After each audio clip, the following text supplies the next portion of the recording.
Suriya neft və qaz yataqlarının bərpasında Azərbaycandan dəstək istəyir. Bir neçə gün əvvəl iki ölkə prezidentləri arasında Antalyada keçirilən görüşdə bu məsələ müzakirə olunub. Dəməşq Bakının enerji sahəsindəki təcrübəsindən və imkanlarından faydalanmaq niyyətindədir. Bəs bu əməkdaşlıq nə dərəcədə realdır və tərəflərə nə qazandıra bilər?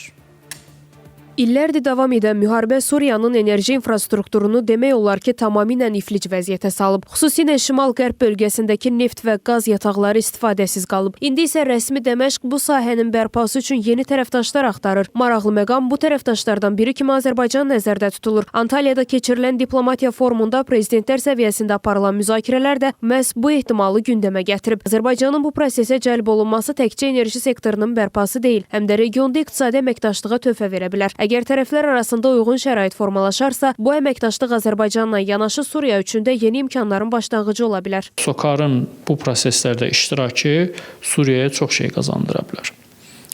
Oradakı infrastrukturun bərpası və həmin o təbii sərvətlərin dünya bazarlarına çıxarılması Suriyanın bir dövlət kimi dirçəlməsində, yenidən formalaşmasında və xalqın rifah halının sabitləşməsində, stabilləşməsində çox böyük bir rol ola bilər.